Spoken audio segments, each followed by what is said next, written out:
I want to have a little conversation about breaking parity and going infinite in Magic the Gathering. It's something we see a lot in competitive play, but in more casual play, it's somewhat frowned upon. But it happens because, in casual play, people get giant board states because nobody ever ends the game.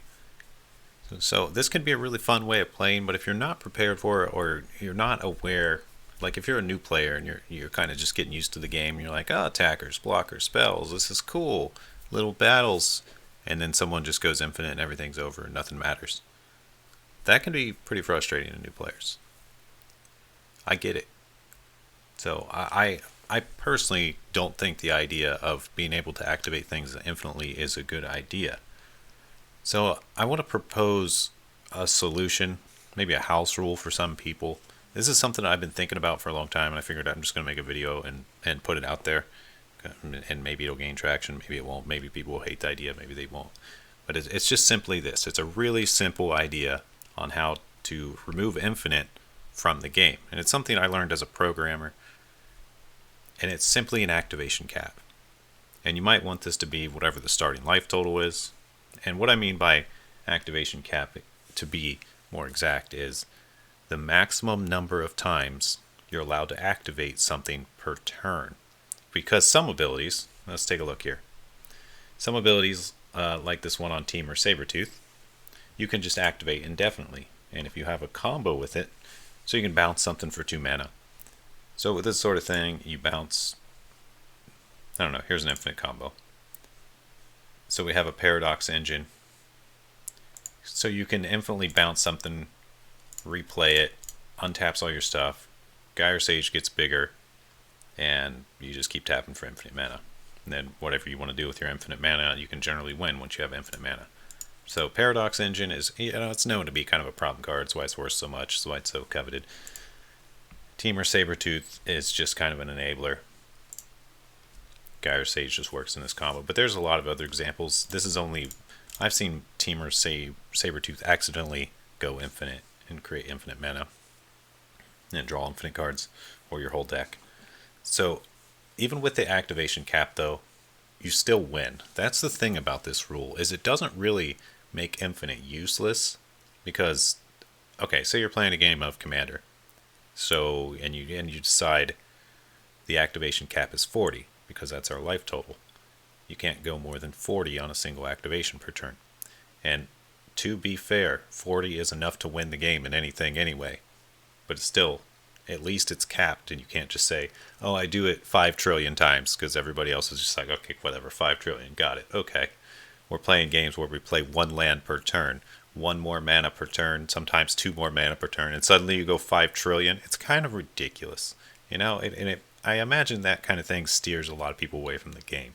Now, people that are hyper competitive and like that sort of stuff, they might be more inclined to play it, but I feel like this activation cap is a kind of a middle balance, where with that many activations, you're still going to win. Say you get 40 activations on this.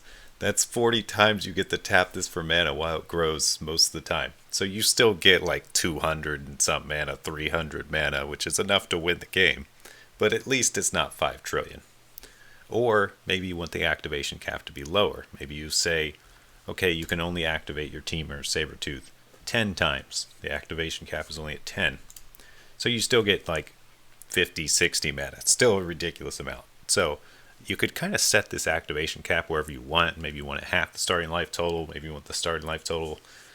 I don't know the exact amount that would be best there. And I don't know if it would be good to put it on triggers too, like maximum number of triggers for like Paradox Engine. Because you could do it on triggers too. You could say not only it's an activation cap, but it's a trigger cap. Now, so I think this sort of house rule might apply pretty well to a lot of semi-competitive or casual groups. I personally like the idea, but I guess I'm to the point where I don't care either way. I accept that infinite is a strategy to win, and you can do it on turn 1 or 2 pretty easily if you really want to in Commander. But it's just something that's kind of frustrating for newer players. That's my whole point here. All right, let's just look at some more infinite combos. It is so easy to go infinite in this game, like ridiculously easy.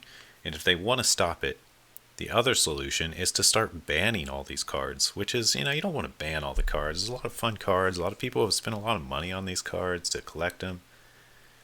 So, if you just ban them, their value will go down and people will be mad. But with the activation cap, they'll probably still hold the value because it's still a win. It's not like it stops the win. It just makes the number not ridiculous, So you can actually calculate the number because you can do 40 times whatever this would be, tapping that many times after it's grown to its maximum potential with the evolve and things coming back out. So yeah, that's just a number you could plug into the formula and be like, okay, that's 372 mana, and you have a number to work with and not just infinite. I feel like that's better. I feel like maybe the activation cap should be pretty low, like maybe even 5 or something really low if you don't ever want people to go infinite. But that's up to your play group. Let's look at some others. So yeah, this is the plus any cheap creature. Yep. So there's that combo. And okay, Paradox Engine is now banned. Yeah, it's been banned actually for a while. What is this? What the heck is this card on here for? I don't know. Add infinite to your mana pool. Okay, please. Is this a real card? It's an unglued card? Okay, I just haven't seen that card. Alright, I was confused there for a second. Alright, so let's look at more infinite combos. I guess there's one here with, just a simple 2-card. There's a lot of these 2-card combos that just auto-win. So, Palladium Mirror and untap each other mirror you control. That's not infinite. You need a way to untap the Galvanizer. That's just like that's 3 mana. What is this? Oh, you need 2 mirror that doesn't work in Commander. You can't get 2 mirror galvanizers. But yeah, I can see this Palladium Mirror with 2 of them. Yeah, infinite mana because they just untap each other and keep tapping for mana. However, yeah, you just can't get. Well, I guess you could copy it. You get a copy of your mirror galvanizer somehow, and then boom, infinite mana. All right, so that's legit. All right, let's look at some others. This is another one that's really easy to get. Locust God, pretty popular creature in Commander, with Skull Clamp because you put the Skull Clamp on this guy, draw 2 cards, and you just wait.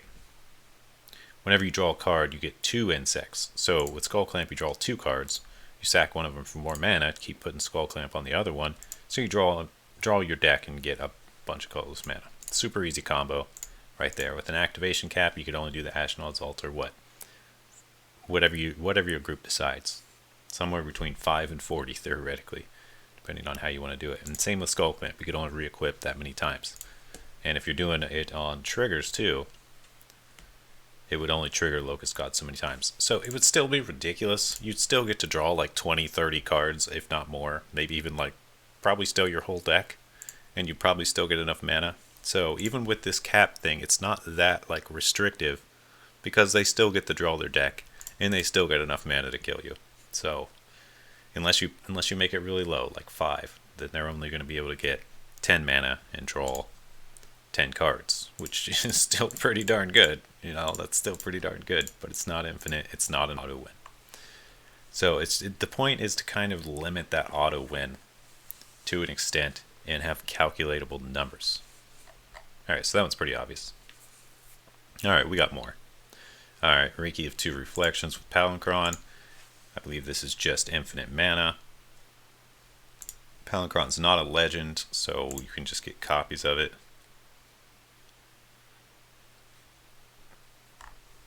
Okay, yeah, I guess I haven't seen this combo, but I can see how it would. I don't know. I guess I'd have to look a little closer. But what does it do? It requires 3 colors. Components both need a fair amount of mana, but you're only hunting 2 pieces. Okay, you could use Riku. Yeah, okay. You have Riku fielded. Play Palancron. Use Riki's 2-cost ability to clone him. Palancron entrance. Untap 7 lands. Replenish your mana. And he gets a clone. You get to untap 7 more. But you get to untap, or you get to return them to your hand and do it again. So you're netting mana every time and getting more Palancrons. infinite supply of mana, and Palinchron tokens. Right, yeah, so you win. And you have red in your deck, so you can easily, and green, so you could have Rhythm of the Wild, or something to give all these Palinchrons haste, and you could just swing out instantly. So, yeah, pretty broken there. Pretty simple, just 2-card combo. Once you have 7 mana, and with green in the deck, it's not hard to get to 7 mana. So let's think about this with an activation cap. With an activation cap, you would have what? I don't know. It depends. You would still get like 5 Palincron tokens at least. So five Palincron tokens, and you would still get a bunch of mana. I don't know the exact calculation. I have to look a little closer, but you'd still get somewhere around 10 to 15 mana, I think, net. So somewhere around there, maybe more, probably more.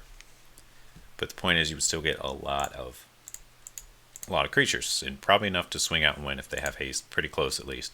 But that's what the lowest. If you were doing the activation cap at 40, which is basically still infinite in most cases. Come on, 40 Palinchrons. And if you have something like Beast Whisper, where you get to draw a card every time you recast it, then you draw 40 cards. Yeah, it's a pretty straightforward auto win. Even with a giant activation cap, it still feels like infinite. So you're still going to win if you don't make this activation cap. It's just not that restrictive if you say it's our life total. On 1v1, in tournament play, it'd be like a 20 activation or trigger cap. Alright, so there's just a lot of these. Here's Deadeye Navigator, pretty popular one because you can pay 2 and exile and bring something right back. The old flicker effect to get a bunch of whatever. And you can do it with Peregrine Drake. Of course, you can do this with a lot of different things. You can do it with Palincron too, right? Deadeye Navigator with Palincron, same effect. It's Peregrine Drake. Basically, you just get infinite mana because you pay 2 to flicker this guy. He comes in, he untaps 5. So you paid 2 to get 5 mana in most cases, or even more if you have a land that taps for more. So if you can only do this 5 times, you still get 25 mana, which is insane. If you can do it 40 times, you get 40 times 5. So what is that? Giant number, 240? I might have done that right. I don't know. Somewhere around there. Still enough mana to easily win the game. Is the point there. So let's see what else we got. There's just so many of these. There's so many combos that aren't even on here. I bet this is only like 10 of them. There's just so many. Umbra Mantle. Okay. Pay 3 to untap. Gets +2/+2. Alright. And Karametra's Acolyte. Oh, you can do this with... There's so many different green creatures you can do this. As long as it taps for more than 3. If it taps for 4 or more, boom. This works. Infinite mana. Because you just tap this for mana. Use that mana to untap it. Tap it again. And as long as you're netting mana every time, it's fine. This isn't the only card. This is just probably the easy one to do it with. So a lot of different creatures would do that too. And you can imagine with the activation cap, you'd still get a decent amount of mana. Somewhere between, what? I don't know. You do the math. Depends on your devotion in this case. If your devotion was 4, which is what you need to be at to break parity in this case, the cap was 5, you'd only get 5 mana, so it kind of sucks. But if it was 40, then you'd get 40 mana. So that's a lot of mana. And if your devotion was higher, that would just, be even higher.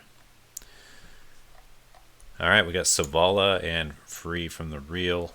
Tap or untap. Okay, 1 mana. And you can add mana in any combination. Where you just keep doing this. I see. So you add at least 1 blue and whatever else. Untap her, do it again. Boom. Easy infinite mana right there. The activation cap would still be really strong. It'd still be really, like if your cap was really low at 5, you'd still get, well, it depends on your highest creature power. So it takes 2 to start the combo. You got to pay the tap, 1 to that. So 2 of our mana is used up. Whatever's extra gets dumped into your potentially infinite pool. And you just do that forever. Little busted. Oh, the old Visor of Remedies along with Devoted Druid. So, yeah, you can just indefinitely untap this guy and retap him if he's not allowed to get -1/-1 counters. Pretty simple, infinite green mana there. A very common combo we see. Still be really good. If the activation cap's 40, you could still get 40 mana on turn 2 like it's nothing. That's still absolutely busted.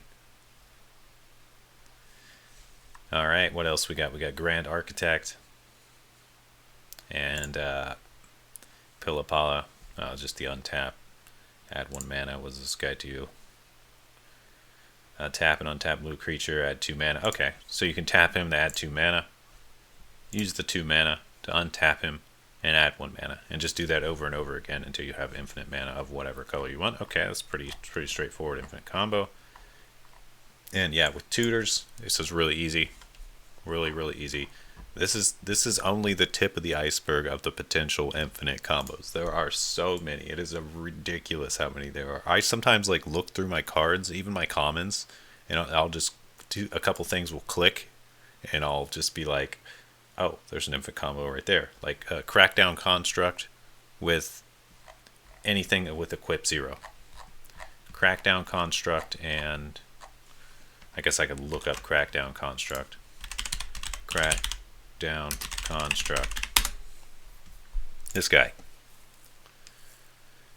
You've probably seen him. Whenever you activate the ability of an artifact or creature that isn't a mana ability, gets +1/+1. So all you need is any equipment that costs 0, like Lightning Greaves.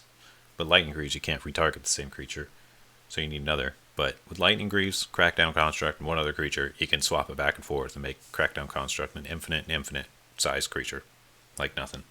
And you can still make them huge with an activation cap or trigger cap.